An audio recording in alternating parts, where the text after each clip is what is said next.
Well, Kathy, President Biden is speaking, or has just finished speaking, at a statement he's been given on the situation about COVID here in the US and the Food and Drug Administration's decision to approve the Pfizer vaccine for use here in the US. He didn't take any questions. He didn't say anything, of course, about the key issue, whether or not he will extend that deadline beyond August the 31st. He did speak to the nation yesterday.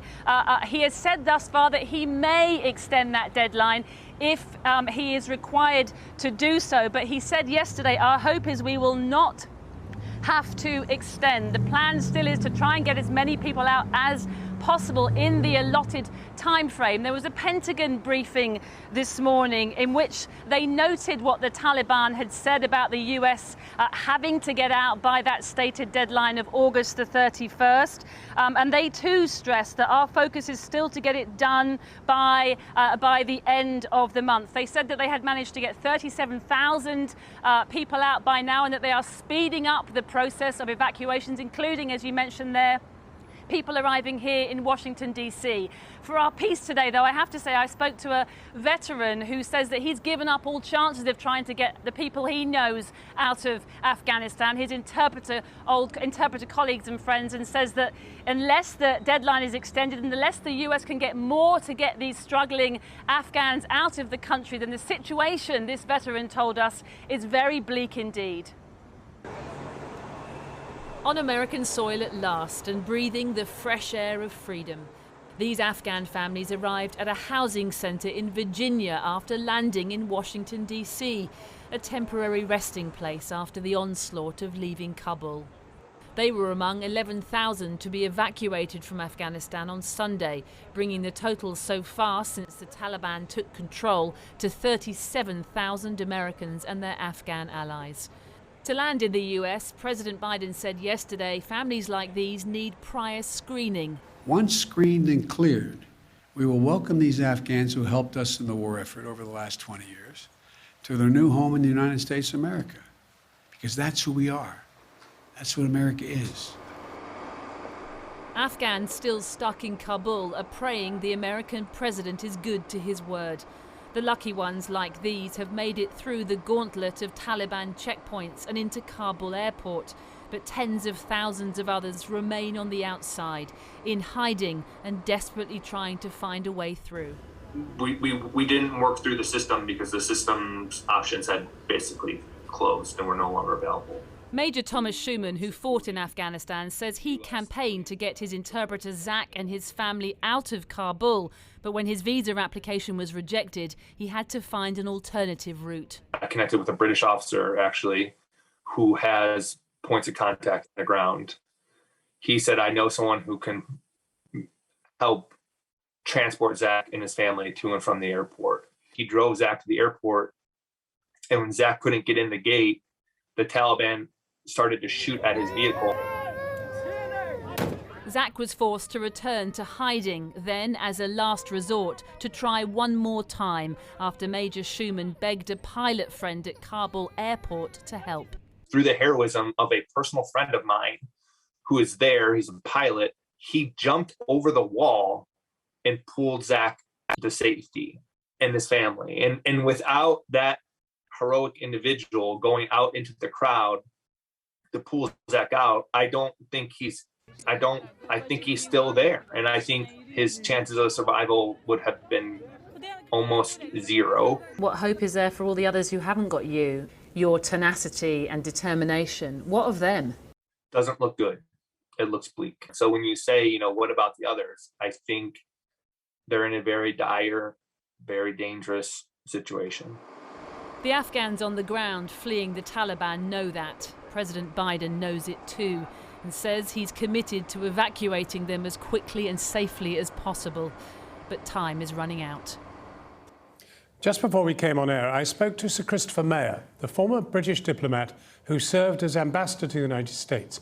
I began by asking him why NATO doesn't seem to be playing any role in the situation in Afghanistan.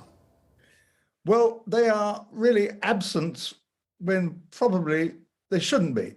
Because after all, if you go back to the beginning of the Afghanistan imbroglio to 2001, that was the one and only time that Article 5 of the so-called NATO treaty was invoked. An attack upon one is an attack upon all. And if NATO was to open the curtains, as it were, to the operation back then in 2001, if the curtains are being closed now, it should be there closing the curtains with the Americans. And that is not happening. But then that's not the only thing that's not happening. The special relationship doesn't, in truth, seem to be happening either. I think it went for 9 days. Well, I've never believed in the special relationship. I've always thought that after the initial burst of comity and cooperation during the Second World War, that the special relationship was an oratorical device which actually didn't really reflect the true nature of the relationship. It has always been pretty close because of a coincidence of national interests.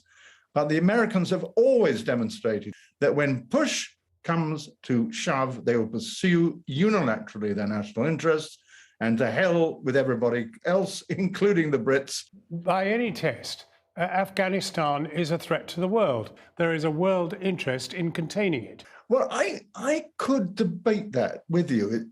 It's a question I've actually been debating with myself, which is this: does Afghanistan matter or doesn't it matter?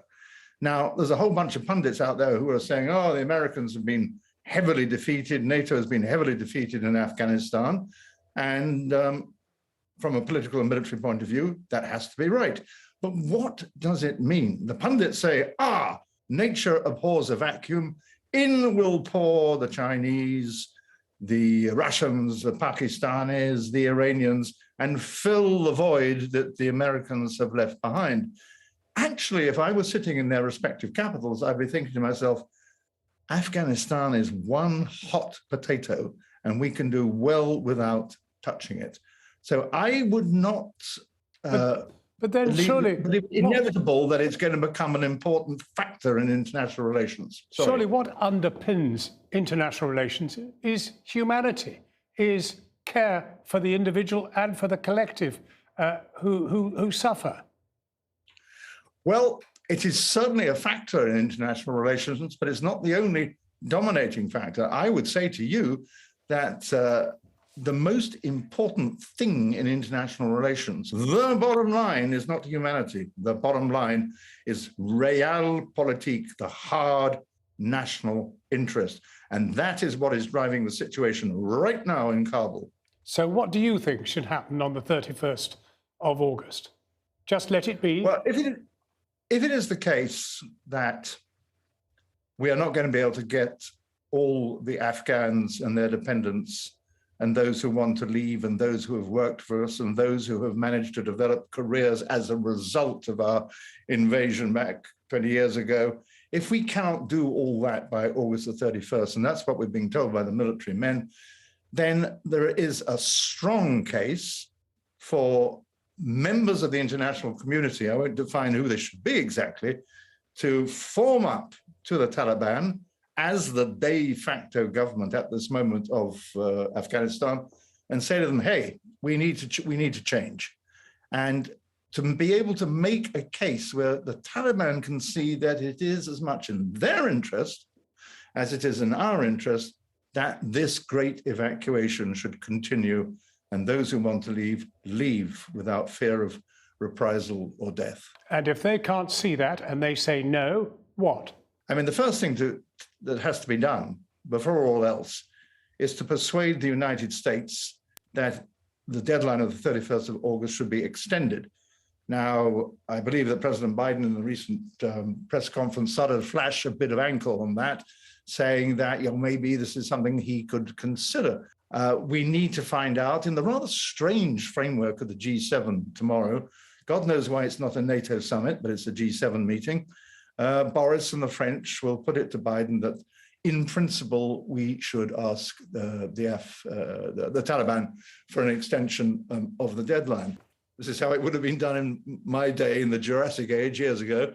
The Brits, now holding the presidency of the G7, will have been at work on a set of principles to which all 7 member states can rally. And that could be useful. It could be useful if we then go in to see the Taliban, I'm not sure at what level or who would do it, and show them a bit of respect It may stick in the craw of many people to say that. Nonetheless, needs must when the devil drives, and by God, the devil is driving now, and say, it's in your interest. It's in your interest of your relations with the international community that you show a bit of elasticity here. Sure, the agreement said the 31st of August, but when the facts change, our views have to change with them.